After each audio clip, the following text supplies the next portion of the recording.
Azerbaijan ও আর্মেনিয়ার মধ্যে সংঘর্ষ অব্যাহত, নিহত প্রায় 100 জন।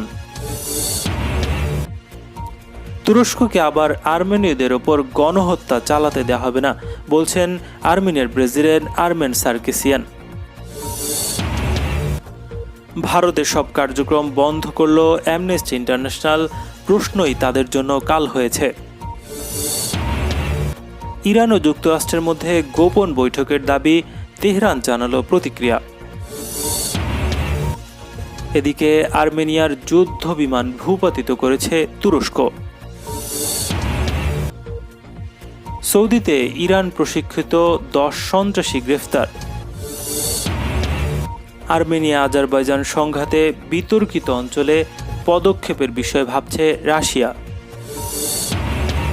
আজ প্রথম মুখোমুখি হচ্ছেন ট্রাম্প বাইডেন, লড়াইয়ে নজর বিশ্বের। আজারবাইজান ও আর্মেনিয়ার মধ্যে সংঘর্ষ অব্যাহত রয়েছে। দুই দেশের সেনাবাহিনী বলছে গত রাতভর উভয় পক্ষের মধ্যে সংঘর্ষ হয়েছে। আর্মেনিয়া দাবি করেছে তারা আজারবাইজানের সেনাবাহিনীর ওপর পাল্টা আঘাত এনেছে এবং অজারি বাহিনীর ক্ষতি হয়েছে। তবে আজারবাইজানের সামরিক বাহিনী এ ধরনের কোনো ক্ষয়ক্ষতির কথা স্বীকার করেনি। তারা জানিয়েছে প্রতিপক্ষের হামলায় তাদের কয়েকজন বেসামরিক মানুষ নিহত হয়েছে। সংঘর্ষে গতকাল পর্যন্ত নারী ও শিশুসহ অন্তত 95 জন নিহত হয়েছে। নিহতদের মধ্যে 11 জন বেসামরিক নাগরিক। উদ্ভূত পরিস্থিতিতে উভয় পক্ষের প্রতি যুদ্ধবিরতির আহ্বান জানিয়েছে জাতিসংঘ। নগরানো কারাবাখ অঞ্চলের নিয়ন্ত্রণ নিয়ে রোববার সকাল থেকে দুদেশের সেনাবাহিনীর মধ্যে নতুন করে সংঘর্ষ শুরু হয়েছে। আজারবাইজান ও আর্মেনিয়া উভয় ইসলামী প্রজাতন্ত্র, ইরানের প্রতিবেশী দেশ।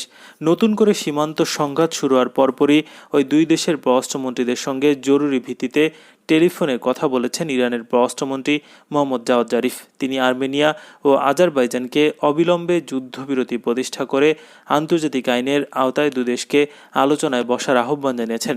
1980-র দশকের শেষ দিকে কারাবাখ অঞ্চলে আর্মেনিয়া ও আজারবাইজানের মধ্যে যুদ্ধ শুরু হয়। 1991 সালে সাবেক সোভিয়েত ইউনিয়নের পতনের মুহূর্তে সংঘর্ষ চূড়ান্ত আকার ধারণ করে।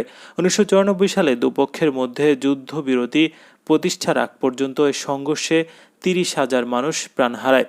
কারাবাখ অঞ্চলটি আজারবাইজানের ভেতরে হলেও আর্মেনিয়ার সরকারের পৃষ্ঠপোষকতা নিয়ে নিয়ন্ত্রণ করছে আর্মেনিয়া বংশোদ্ভূতরা।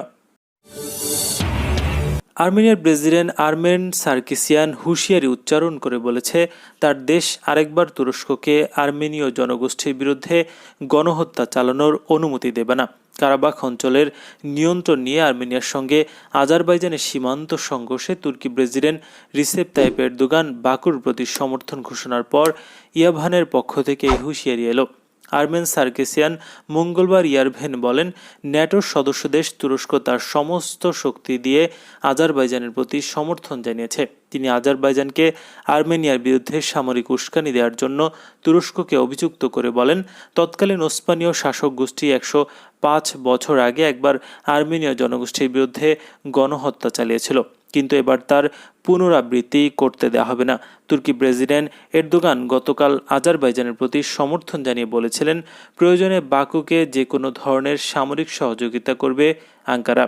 প্রথম বিশ্বযুদ্ধের সময় তৎকালীন ওসমানীয় সরকার তার নিয়ন্ত্রণে থাকা অঞ্চলের আর্মেনীয় জনগোষ্ঠীর ওপর ভয়াবহ গণহত্যা চালিয়েছে বলে অভিযোগ করে আর্মেনিয়া।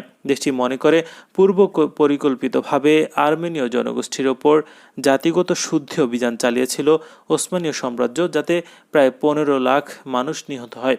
তুরস্ক বরাবরই এই অভিযোগ অস্বীকার করে আসছে।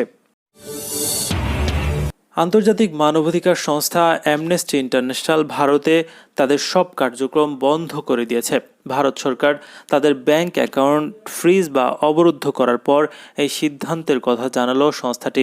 মঙ্গলবার এক বিবৃতিতে অ্যামনেস্টি ইন্টারন্যাশনাল বলছে, ভারতে তাদের ব্যাংক অ্যাকাউন্ট অবরুদ্ধ করার বিষয়টি গত 10 সেপ্টেম্বর তারা জানতে পারে। নয়াদিল্লির এই পদক্ষেপের ফলে সেখানে অ্যামনেস্টির মানবাধিকার সংক্রান্ত সব প্রচার কাজ ও গবেষণা থমকে গেছে। অধিকাংশ কর্মীকেই কাজে লাগাতে পারছে না অ্যামনেস্টি। এ সংস্থার ভারপ্রাপ্ত মহাসচিব জুলি ভেরাব বলেন, ভারত সরকারের এই ভয়ঙ্কর ও লজ্জাজনক পদক্ষেপের ফলে সেখানে মানবাধিকার বিষয়ক আমাদের গুরুত্বপূর্ণ কাজগুলো আপাতত থমকে গেছে। তবে ভারতে মানবাধিকার প্রতিষ্ঠার সংগ্রামে আমাদের অঙ্গীকার এবং সম্পৃক্ততার অবসান তাতে হয়নি। সামনের দিনগুলোতে অ্যামনেস্টি ইন্টারন্যাশনাল কিভাবে ভারতের মানবাধিকার আন্দোলনে ভূমিকা রাখতে পারে তা আমরা খুঁজে বের করব। ভারত সরকার বলছে, অ্যামনেস্টি ইন্টারন্যাশনাল ভারতের ফরেন কন্ট্রিবিউশন অ্যাক্টের আওতায় নিবন্ধন নেয়নি। এ কারণে ব্যাংক অ্যাকাউন্ট ফ্রিজ করা হয়েছে। তবে অ্যামনেস্টি দাবি করেছে, ভারতীয় ও আন্তর্জাতিক সব নিয়ম মেনেই তারা সেখানে কাজ করছে। অ্যামনেস্টির দাবি, ভারত সরকারের অভিযোগের ভিত্তি নেই। আসল বিষয় হলো তারা মানবাধিকার লঙ্ঘনে সরকারের ভূমিকার প্রশ্ন তুলেছিল। এরই প্রতিশোধ নিচ্ছে সরকার। সংস্থাটি আরও বলছে, গত ফেব্রুয়ারিতে দিল্লির দাঙ্গায় মানবাধিকার লঙ্ঘনে সরকারের ভূমিকা নিয়ে প্রশ্ন তোলা হয়েছিল তাদের প্রতিবেদনে। জম্মু কাশ্মীরের বিশেষ মর্যাদা তুলে দেওয়া নিয়েও তারা প্রশ্ন তুলেছিল। তারই পাল্টা হিসেবে ভারত সরকারের এসব পদক্ষেপ নিল। কুয়েতের সাময়িকী আল জারিদের সম্প্রতি এক প্রতিবেদনে দাবি করেছে, পরমাণু বিষয়ে চূড়ান্ত ও নতুন সমঝোতায় উপনীত হবার ব্যাপারে ওমানে ইরান ও যুক্তরাষ্ট্রের কর্মকর্তাদের মধ্যে বৈঠক শুরু হয়েছে। এমনকি দুই পক্ষই সহযোগিতামূলক চুক্তিতে পৌঁছতে প্রস্তুত রয়েছে। এ ধরনের খবর অস্বীকার করে ইরানের পররাষ্ট্র মন্ত্রণালয়ের মুখপাত্র সাইদ খাতিবজাদে বলেছেন, ইরাক ও মার্কিন কর্মকর্তাদের মধ্যে কোনো আলোচনা হয়নি। এ ধরনের মিথ্যা প্রচারণা কেবলমাত্র মার্কিন প্রেসিডেন্ট ডোনাল্ড ট্রাম্পের নির্বাচনী প্রচারণার ক্ষেত্রেই কাজে লাগবে মাত্র। আন্তর্জাতিক সম্পর্ক কিংবা ইরান মার্কিন সম্পর্কের ধরনের বিষয়ে প্রেসিডেন্ট ট্রাম্পের স্বচ্ছ ধারণা নেই উল্লেখ করে সাইদ খাতিবজাদে আরও বলেছেন, প্রেসিডেন্ট ট্রাম্পকে অবশ্যই তার ভুল স্বীকার করে নিতে হবে। ইরান বিরোধী নির্যাতনমূলক নিষেধাজ্ঞা ও একতরফা বেআইনি যুদ্ধ বন্ধ করতে হবে এবং অন্যায় নিষেধাজ্ঞার কারণে ইরানের যে বিপুল পরিমাণ আর্থিক ক্ষতি হয়েছে তা পুষিয়ে দিতে হবে। তাহলেই কেবল পরমাণু সমঝোতার বিষয়ে আলোচনা হতে পারে। বাস্তবতা হচ্ছে, আমেরিকা কখনোই আন্তর্জাতিক সম্পর্কের নীতিমালা মেনে চলতে আগ্রহী নয়। যুক্তরাষ্ট্র পরমাণু সমঝোতা থেকে বেরিয়ে গিয়ে এবং ইরানের ওপর নতুন করে নিষেধাজ্ঞা আরোপ করে জাতিসংঘ নিরাপত্তা পরিষদে গৃহীত 2231 নম্বর প্রস্তাব লঙ্ঘন করেছে। ইরানকে কাবু করার জন্য প্রেসিডেন্ট ট্রাম্প এমন কোনো বেআইনি কর্মকাণ্ড নেই যা তিনি করেননি। এই অবস্থায় ইরান আমেরিকার সঙ্গে কোনো ধরনের আলোচনায় বসতে পারে না।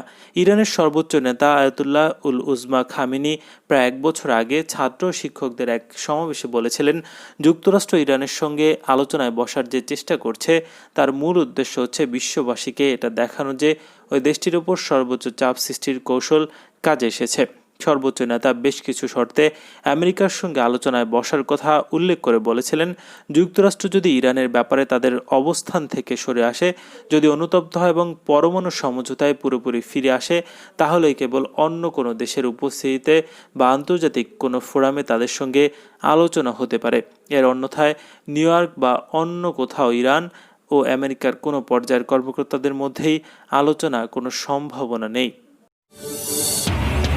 বিতর্কিত অঞ্চল নাগরানো কারাবাখ নিয়ে দুই প্রতিবেশী দেশ আর্মেনিয়া ও আজারবাইজানের সংঘাত চলছে।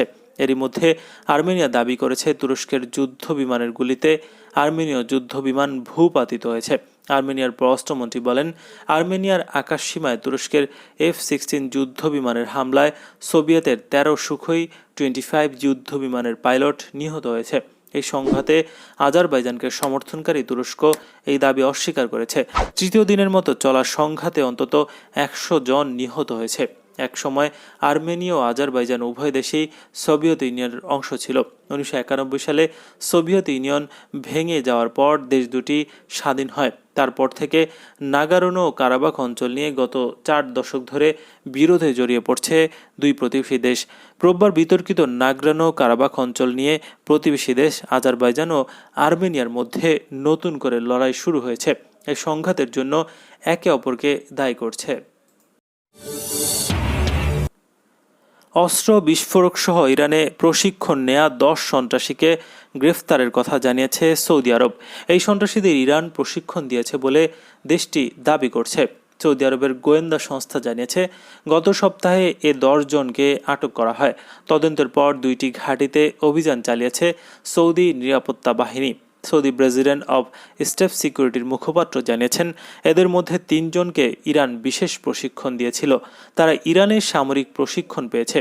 তাছাড়া কিভাবে বিস্ফোরক তৈরি করতে হয় তার প্রশিক্ষণও তাদের দেওয়া হয়েছে।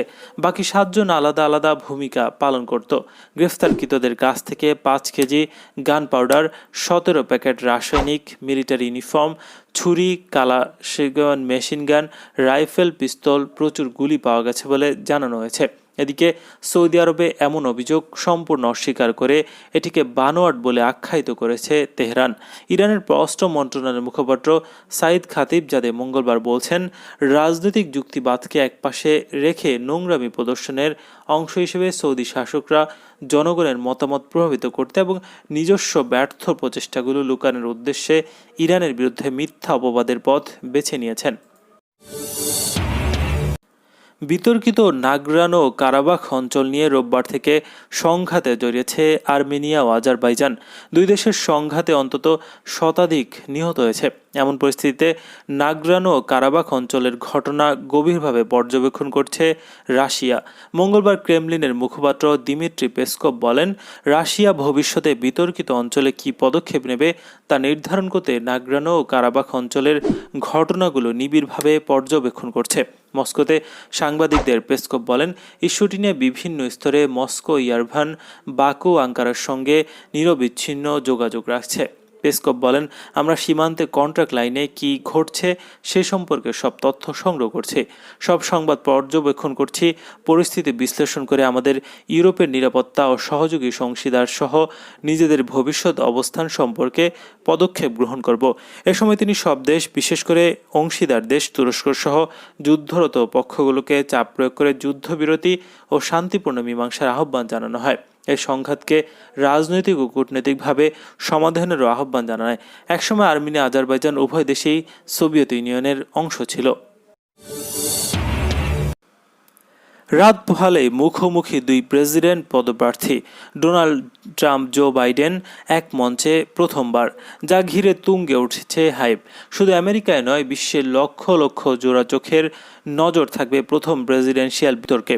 ব্যক্তিগত হোক বা কর্মজীবন, ট্রাম্প ও বাইডেন দুজনে দুই মেরুর বাসিন্দা।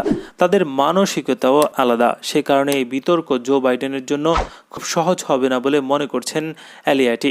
2000 সালে প্রেসিডেন্ট পদপ্রার্থী আলিগোরের নির্বাচনী বক্তব্য লেখকের মতে, ট্রাম্প এমন একজন ব্যক্তি যিনি কোনো নিয়ম মেনে চলেন না।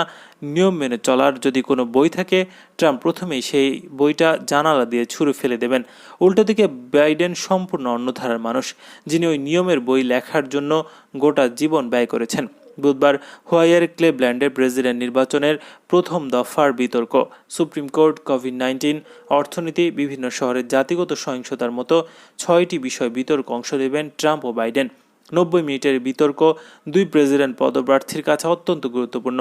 অধ্যাপক মিশেল ম্যাকেনির মতে, এই বিতর্কে প্রার্থীরা কোনো ধরনের নোট বা টেলিগ্রাফটার ছাড়া হাজির হন। তারা পরস্পরের বা সাংবাদিকদের প্রশ্নের জবাবে কি উত্তর দিচ্ছেন তা দেখতে পারেন ভোটাররা। স্পষ্ট হয়ে ওঠে প্রার্থীদের দৃষ্টিভঙ্গি। করোনার জন্য বহু জায়গায় পোস্টাল ব্যালটে ভোট গ্রহণ প্রক্রিয়া শুরু হয়েছে। ট্রাম্প বাইডেনের এই বিতর্কের প্রভাব ভোট বাক্সে পড়বে। ভোটারদের কাছে টানতে এই সুযোগ হাতছাড়া করতে নারাজ দুজনেই। এদিকে প্রথম বিতর্কে বাইডেনের মুখোমুখি হওয়ার আগেই আয়কর সংক্রান্ত জটিলতায় জড়িয়ে পড়লেন মার্কিন প্রেসিডেন্ট ডোনাল্ড ট্রাম্প। জানিয়ে শুরু হয়েছে নয়া বিতর্ক।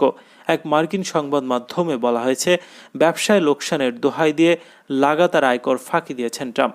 2016 সালে মার্কিন প্রেসিডেন্ট পদে নির্বাচিত হন ডোনাল্ড ট্রাম্প। সেই বছর মাত্র $750 কর দিয়েছিলেন তিনি।